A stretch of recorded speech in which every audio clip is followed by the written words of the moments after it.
నేటికి కాకినాడ నగరపాలక సంస్థ పాలక వర్గం పదవీ కాలం పూర్తయిపోయి 3 ఏళ్ల కాలం అవుతుంది.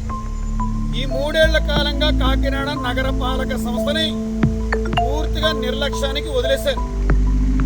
ఈ వచ్చినటువంటి ప్రభుత్వం విధ్వంసం చెబుతుంది కానీ మరి గడచిన ఈ ఏడాది పై కాలంగా కూడా విధ్వంసానికే గాలికి వదిలేసింది తప్ప అభివృద్ధికి జాడలు లేకుండా తయారైంది కాకినాడ జిల్లా కేంద్రం కాకినాడ నగరపాలక సంస్థ. సాక్షాత్తు డిప్యూటీ ముఖ్యమంత్రి గారు ఈ జిల్లాకి మరి ఉన్నారు, జిల్లాలో ఉన్నారు. మరి అదేవిధంగా జిల్లా ఇన్ఛార్జి మంత్రిగా మున్సిపల్ శాఖ మంత్రి గారు ఉన్నారు.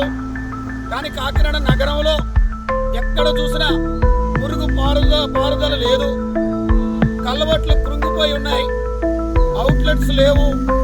పెద్ద మార్కెట్ కానీ, రైతు మార్కెట్ కానీ, ఆర్టీసీ కాంప్లెక్స్ కానీ, సాక్షాత్ సింహారెడ్డి మున్సిపల్ కార్యాలయం కానీ సమస్తం కూడా దుర్గంధంతో ఉన్నాయి. అన్ని వీధులు కూడా చెత్తలతో నిండిపోయి ఉన్నాయి. గతంలో ప్రభుత్వాన్ని చెత్త ప్రభుత్వం అన్నారు, మరి చెత్త మీద పన్ను విధించారన్నారు.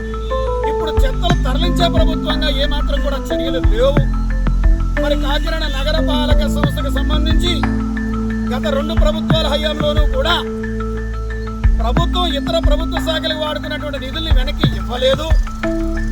పైగా స్మార్ట్ సిటీలో 180 కోట్ల రూపాయల పెండింగ్ నిధులు కూడా ఈ ప్రభుత్వం ఇప్పటికీ ఇవ్వలేదు.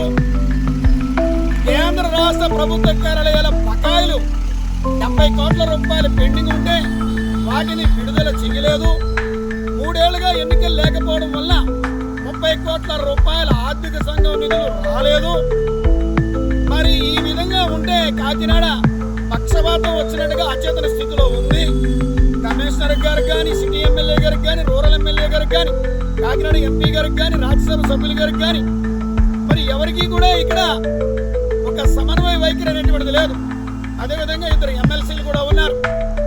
అధికారుల మధ్య, ప్రజాప్రతినిధుల మధ్య సమన్వయం లేదు. జిల్లా కలెక్టర్ గారు చాలా మంచివారు అయినప్పటికీ ఇక్కడ సమావేశం నిర్వహిద్దామని ఆలోచన చేసినా అఖిలపక్ష సమావేశం ఇక్కడ నిర్వహణ జరగనివ్వలేదు. తద్వారాగా ప్రజల సమస్యలు ప్రజల దగ్గరే ఉండిపోతా ఉన్నాయి. కాకినాడ నగరంలో వీధి కుక్కల బెడద తీవ్రంగా ఉంది. అదేవిధంగా లోతట్టుగా ఉన్నటువంటి ప్రాంతాల్లో నీరు నిలబడిపోయి చాలా ఇబ్బందులు పడుతున్న దుస్థితి ఉంది. వీధి దీపాల నిర్వహణ లేదు. అంతా తూతూ మంత్రంగా కాకినాడ కార్పొరేషన్లో అధికారులు, ఉద్యోగులు జీతాలు తీసుకోవడానికి, పై ఆదాయాలు పంచుకోవడానికి, అదేవిధంగా కాకినాడ నగరంలో మాఫియా వ్యవస్థకి డబ్బులు పంపకాలు చేయడానికి తప్ప ఈ నగర అభివృద్ధికి ఏమాత్రం కూడా దోహదం కావడం లేదు. ఇది చాలా దారుణమైనటువంటి, దురదృష్టకరమైనటువంటి విషయం. ఎప్పటికైనా ముఖ్యమంత్రి నారా చంద్రబాబు నాయుడు గారు దీని మీద ప్రత్యేకమైనటువంటి దృష్టి పెట్టాలి. డిప్యూటీ ముఖ్యమంత్రి పవన్ కళ్యాణ్ గారు జిల్లాకు వచ్చినప్పుడు ఈ జిల్లా హెడ్ క్వార్టర్లో 3 రోజుల పాటు ఉండి ఈ పౌర వ్యవస్థలను మెరుగుపరచాలని ఈ పురపాలక మాజీ సభ్యుడిగా ప్రజల తరపున డిమాండ్ చేస్తున్నాం.